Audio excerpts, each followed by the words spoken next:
ছোট থেকেই তুতাইয়ের একমাত্র খেলার সাথী তার মাসিমণি। একদিন মাসিমণিকে না দেখলে খাওয়া ঘুম সব বন্ধ। আর তুতাইয়ের মাসিমণিও তুতাই অন্তঃপ্রাণ। তুতাইকে খাওয়ানো, তুতাইকে ঘুম পাড়ানো, ওর সাথে খেলা, সারাদিন এসব নিয়ে ব্যস্ত থাকে তুতাইয়ের মাসিমণি মিঠি। ছোটবেলাতেই বাবাকে হারিয়েছিল মিলি মিঠি দুই বোন। ছোট্ট একটা বাড়িতে মিলি মিঠিকে নিয়ে থাকতেন ওদের মা মায়াদেবী। সংসারে নুন আনতে পান্তা ফুরায় এরকম অবস্থা।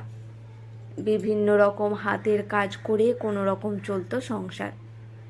কখনো কখনো একবেলা খেয়ে, কখনো কখনো একবেলা না খেয়ে দিন কাটতো ওদের। কিন্তু এর মধ্যেও সংসারে তাদের সুখ ছিল প্রচুর। সব সময় সংসারে হাসি লেগে থাকতো, সব সময় ওদের মুখে। দু বোন ছিল খুব মিশুকে, সবাই ভালোবাসতো ওদের। মিলির বেশি দূর লেখাপড়া করা হয়নি, একটু বড় হতেই লেগে পড়েছে মায়ের সাথে সেলাইয়ের কাজে সাহায্য করতে।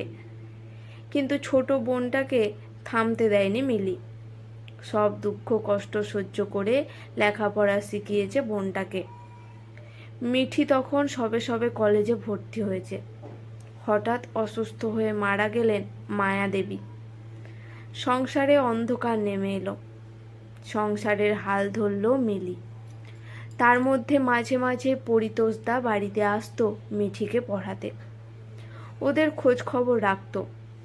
মিঠি জানতো তার দিদি আর পরিতোষদা একে অপরকে ভালোবাসে। মিঠির এতে আপত্তি ছিল না।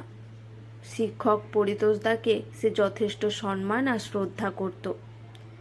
এইভাবে কয়েকটা বছর কেটে গেছে। মিঠির তৃতীয় বর্ষের পরীক্ষা শেষ হয়েছে। একদিন মিঠি দিদিকে আদর করতে করতে বলল, দিদি এবার বিয়েটা কর। আমি জানি আমার ভবিষ্যৎ ভেবে তুই কখনো মুখ ফুটে বলিস নি এ কথা, কিন্তু আর কতদিন দিদি? মিলি বলল, না না, তোকে একা এখানে রেখে কিছুতেই আমি সংসার করতে পারবো না রে। মিঠি দিদিকে জড়িয়ে ধরল, আরে আমি রোজ গিয়ে দেখা করব তোর সাথে। পরিতোষদার বাড়ি তো পাশের পাড়াতেই। বিদেশ চলে যাচ্ছিস না তো আর? আমি তোর কাছেই থাকবো রে। মিঠি ব্যাপারটা নিয়ে পরিতোষদার সাথেও কথা বলল। কয়েক মাস পরেই ছোট্টখাট্টোভাবে একটা আয়োজনের মাধ্যমে তাদের বিয়েটা হয়ে যায় মিলির আর পরিতোষের। মিলির সংসারে লোক বলতে স্বামী, ভাসুর, যা আর তাদের দুই মেয়ে। জায়ের দুই মেয়েই হোস্টেলে থাকে। বেশ কাটছিল কিন্তু তাদের দিনগুলো। মিঠি প্রতিদিন দিদির কাছে আসে পরিতোষদার কড়া হুকুম, সে যেন এ বাড়িতেই খাওয়া দাওয়া করে। একটা বছর পর তুতা এলো পরিবারে। মিঠির আর আনন্দ ধরে না। তার কাজ শুধু লেখাপড়া আর তুতাইকে নিয়ে মেতে থাকা। তুতাই হওয়ার পর মিঠি সারাদিন পড়ে থাকে এ বাড়িতে। অনেকে রহস্য করেই বলেন মায়ের থেকে মাসির দরদ বেশি, কিন্তু মিঠি কান দেয় না তাতে। এখন তুতাই আধো আধো গলায় কথা বলতে শিখেছে, মা আমার ভাই কই, আমি কার সাথে খেলবো? মিলি আদর করে বলল তুতাইকে, এই তো সোনা, এই তো তোমার ভাই সোনা। মিঠি আমার ভাই। হ্যাঁ সোনা, মিঠি তোমার ভাই। এই বলে তুতাই তার মাসিমণিকে ভাই বলেই ডাকে। এইভাবে দিনগুলো আনন্দ মজায় কাটছিল তাদের। আবারও বিপদ নেমে এলো সংসারে। অসুস্থ হয়ে পড়ল মিলি। বিভিন্ন পরীক্ষার পর জানা গেল কিডনি দুটো ক্রমশ তাদের কার্যক্ষমতা হারাচ্ছে দিন দিন। ডায়ালিসিস চলতে থাকলো, কিন্তু সুস্থ হওয়ার কোনো লক্ষণ দেখা গেল না। অসুস্থ দিদির দেখাশোনা আর তুতাইকে নিয়ে মিঠি ব্যস্ত হয়ে পড়ল।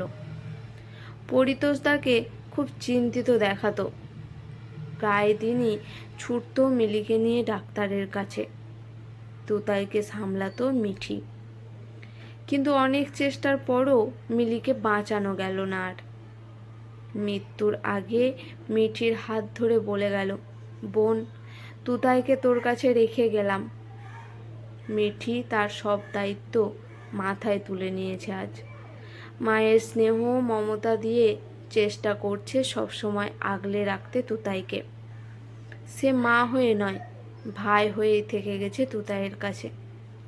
কখনো সে বিয়ে করার স্বপ্ন দেখেনি আর। দিদির সংসারকে রক্ষা করেছে সে।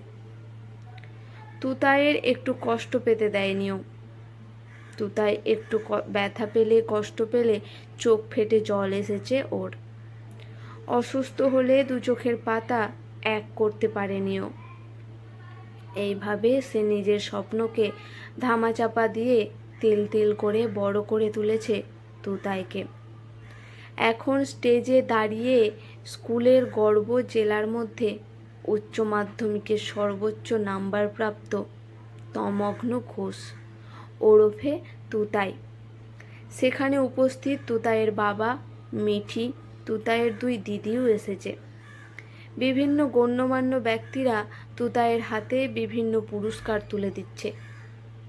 আকাশটা যেন হাততালিতে ফেটে পড়েছে। এবার তুতাইকে কিছু বলতে বলা হলো। সেরা ছাত্র তুতাইয়ের চোখে জল, বলে উঠল, আমার সাফল্য তো তার জন্য, যে মানুষটা নিজের সমস্ত সুখ স্বপ্ন বিসর্জন দিয়ে আমাকে বড় করেছে। সে হলো আমার ভাই, আমার মাসিমণি। আমার মা আমাকে ছেড়ে চলে গেছেন, কিন্তু ওই মানুষটা কখনো ছেড়ে যাননি আমাকে। পড়তে পড়তে যখন ক্লান্ত হয়ে গেছি, মাথায় হাত বুলিয়ে সাহস জাগিয়েছে ওই মানুষটা। একটু শরীর খারাপ হলে জেগে কাটিয়েছে সারাটা রাত। আমার আদর্শ, আমার ভাই।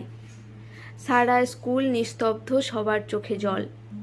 চোখ থেকে জলের ধারা বইছে মিঠির। আজ সে খুব খুশি। জীবনের সেরা পুরস্কারটা যে আজ পেল সে।